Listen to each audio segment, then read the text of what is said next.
Bonjour les enfants, comment ça va? Vous allez bien? Très bien, écoutez, nous allons travailler aujourd'hui l'orthographe, d'accord? L'accord du nom avec son déterminant. Si vous êtes prêts, suivez avec moi sur la page 136. Les enfants, avant de commencer, faisons ensemble un petit rappel. Qu'est-ce qu'un déterminant? Le déterminant, c'est un petit mot placé devant le nom ou bien placé juste avant le nom et qui donne des précisions sur ce nom. Et quand vous vous rappelez, on a vu deux types de déterminants. Les articles définis et les articles indéfinis.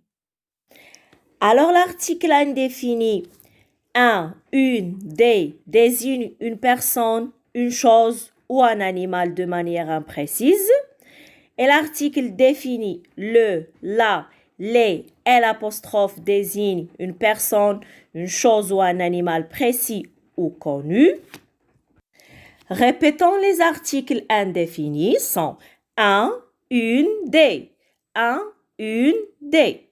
Et répétons les articles définis sont le, la, les et l'apostrophe. Le, la, les et l'apostrophe. Alors les enfants, on a vu que les articles définis et les articles indéfinis, ce sont des déterminants. Et les déterminants se placent devant un nom. Et le nom, on a déjà parlé du nom les enfants. Vous vous rappelez? Alors le nom se divise en deux parties. Les noms communs et les noms propres. Alors retenez bien les enfants. Un nom est un mot qui désigne ou bien nomme une personne, un animal ou une chose. Et se divise en deux parties. Un nom propre et un nom commun. Alors, un nom propre commence toujours par la majuscule, commence toujours par une majuscule et désigne une personne, un animal ou une chose en particulier. On sait de quoi on parle. Alors que le nom commun ne commence pas par une majuscule et elle désigne une personne, un animal ou une chose en général. Autre explication, les enfants. Un nom commun est un nom donné à des personnes, des animaux ou des choses. Il est précédé toujours d'un article. Le, la, un, une, des. Par exemple, un chien, un vendeur. Alors que le nom propre, c'est un nom connu de lieu, de ville, de pays, de capitale ou des prénoms ou personnages connus. Elles ont toujours une majuscule. Par exemple, Paris, Espagne. Revenons sur la page 136, les enfants, et posez le doigt sur la rubrique avant de commencer. Je lis la première consigne. Entoure seulement les noms communs, souligne leurs déterminants. Alors, on a dit que les noms communs, ce sont des noms qui ne commencent pas par une majuscule et qui ont toujours un déterminant. D'accord? Alors, je lis un voyage, grand, une école, voyager, Emmanuel, écrire, des vacances, les trains. Alors, on souligne seulement les noms communs. Les noms communs toujours précédés par un déterminant. Alors, on va voir. Un voyage, il y a le déterminant un. Donc, c'est un nom commun. Je l'entoure et je souligne le déterminant un. Un, c'est un article indéfini. Grand. Est-ce que c'est un nom commun? Non, parce qu'il n'y a pas le déterminant. Donc, grand, c'est un adjectif. Une école. Il y a le déterminant, je le souligne et après j'entoure le nom commun. Voyager. Voyager, c'est un verbe à l'infinitif. Emmanuel. Emmanuel, alors ça commence par quoi? Par la majuscule. Donc, ce n'est pas un nom commun, c'est un nom propre. C'est un prénom d'un garçon. Écrire. Écrire, c'est un verbe. Des vacances. Des vacances, il y a le déterminant des. Donc, c'est un nom commun. Les trains. lettre 1, il y a le déterminant les, donc c'est un nom commun. Passons à la deuxième rubrique. J'observe et j'élabore. Suivez avec moi les enfants, je vais lire la phrase. Les papas ont monté des tentes dans un jardin non loin de la forêt. Travail à faire les enfants. Souligne seulement les noms pluriels. Comment sais-tu qu'elles sont au pluriel? Coche la bonne réponse. Alors, comment sais-tu qu'elles sont au pluriel? La réponse est je le sais parce que qu'avant le nom, il y a un déterminant au pluriel. Ou bien, je le sais parce que qu'avant le nom, il y a un déterminant au singulier. Alors, tout d'abord, on souligne les noms au pluriel. Les papas ont monté des tentes dans un jardin, non loin de la forêt. Alors, le nom au pluriel, c'est les papas. Alors, pourquoi? Parce que les, c'est un déterminant au pluriel et parce qu'il y a S à la fin du nom, la marque du pluriel. D'accord? Des tentes aussi. Alors, il y a le déterminant des, ça veut dire plusieurs tentes, ce n'est pas une seule tente. Et il y a aussi S à la fin, la marque du pluriel.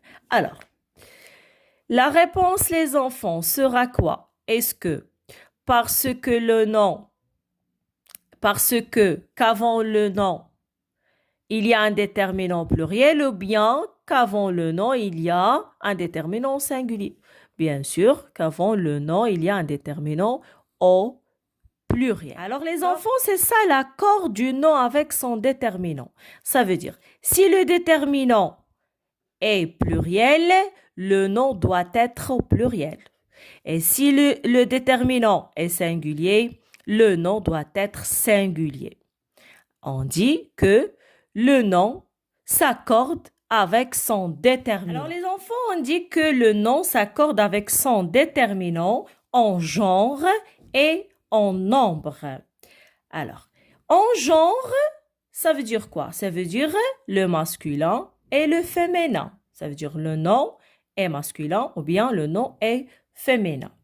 Alors, par exemple, le nom masculin comme un garçon, le livre, l'ananas. D'accord? Alors, comment on sait que un garçon est un nom masculin? Parce qu'il y a le déterminant un. Donc, un, c'est un déterminant masculin. Donc, un garçon, c'est un nom masculin. Le livre, comment on le sait? On sait que c'est un nom masculin parce qu'il y a le déterminant le. Et le, c'est un déterminant masculin. Donc, le livre est un nom masculin. L'ananas, c'est un nom masculin parce que et l'apostrophe, c'est un déterminant masculin. Et on dit un ananas, ce n'est pas une ananas. D'accord? On passe au nom féminin. Une fille, la souris, une jupe. Alors, comment on sait qu'une fille, c'est un nom féminin? Parce qu'il y a le déterminant une. Donc, une fille, c'est un nom féminin.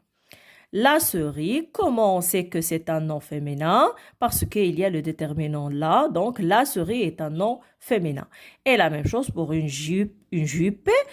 Une, c'est un déterminant féminin, donc une jupe, c'est un nom féminin. À retenir les enfants, si le déterminant est masculin, le nom doit être masculin. Et si le déterminant est féminin, le nom doit être féminin. Et on dit que le nom s'accorde avec son déterminant. Et aussi, le nom s'accorde avec son déterminant en nombre.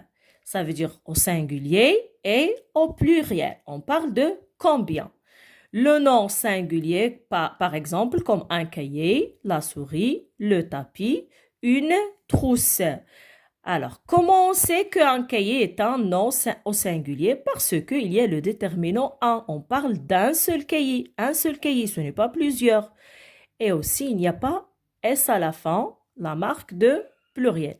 La souris. Alors, comment on sait que la souris est un nom singulier? Parce qu'il y a le déterminant là. Donc, c'est un nom. Attention les enfants, il y a des noms qui prennent le S à la fin au singulier. D'accord? Ce qui fait, c'est que le déterminant qui indique est-ce que le nom est singulier ou bien pluriel. Par exemple, la souris est un nom féminin parce qu'il y a le déterminant là, même s'il se termine par S à la fin. La même chose pour le tapis. Il y a le S à la fin au singulier, mais ce qui montre que c'est un nom singulier, c'est le déterminant le. Ou bien on dit le tapis ou bien un tapis. Alors, une trousse, pourquoi c'est un nom singulier? Parce qu'il y a le déterminant une. Alors, un nom pluriel, par exemple, des livres, des bateaux, les garçons. D'accord? Alors, des livres, comment on le sait? Parce que il y a le déterminant des qui indique qu'on a beaucoup de livres et aussi il y a la marque S à la fin. D'accord? Des bateaux. Alors, comment on sait que c'est un nom pluriel? Il y a des, d'accord? Le déterminant des, c'est un déterminant pluriel. Et aussi, il y a le X à la fin, la marque du pluriel. Les garçons, parce qu'il y a les, un déterminant pluriel, et garçon prend le S à la fin, la marque du pluriel. Alors, à retenir les enfants. Si le déterminant est singulier, le nom doit être singulier. Et si le nom au pluriel, le nom doit être pluriel aussi. D'accord? C'est ça, le nom s'accorde avec son déterminant.